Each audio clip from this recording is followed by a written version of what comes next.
Dans un quartier modeste d'une grande ville, se dressait un immeuble ancien où vivait Lina, 35 ans, divorcée, avec ses 2 enfants, Adam, 10 ans, et Sarah, 6 ans.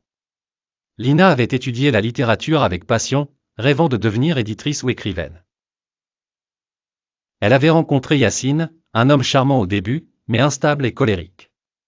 Après leur séparation, il avait disparu, laissant des dettes et 2 enfants. Lina mit ses rêves de côté, travaillant comme femme de ménage et caissière pour subvenir aux besoins de sa famille.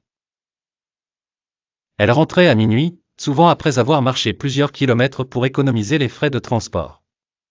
Elle ne se plaignait jamais devant ses enfants, décorant leur chambre avec des dessins faits maison et préparant leur goûter avec amour.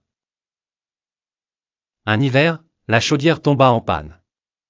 Lina organisa des campings dans le salon, enroulant les enfants dans des couvertures, prétendant que c'était une aventure d'hiver.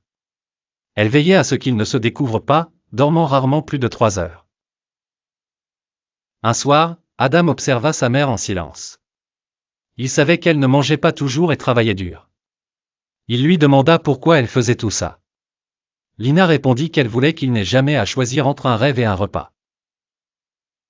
Les années passèrent. Adam entra dans un lycée scientifique et aidait sa mère. Sarah se découvrit une passion pour l'enseignement.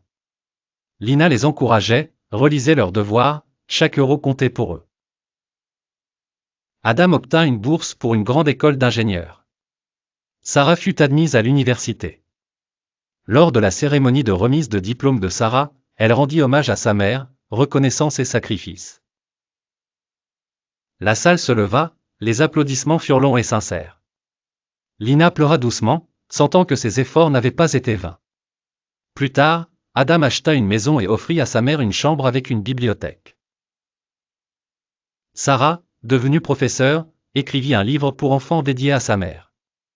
Lina s'asseyait parfois près de la fenêtre, un roman à la main, une tasse de thé chaud, souriant doucement. Elle avait construit un monde où ses enfants pouvaient rêver librement.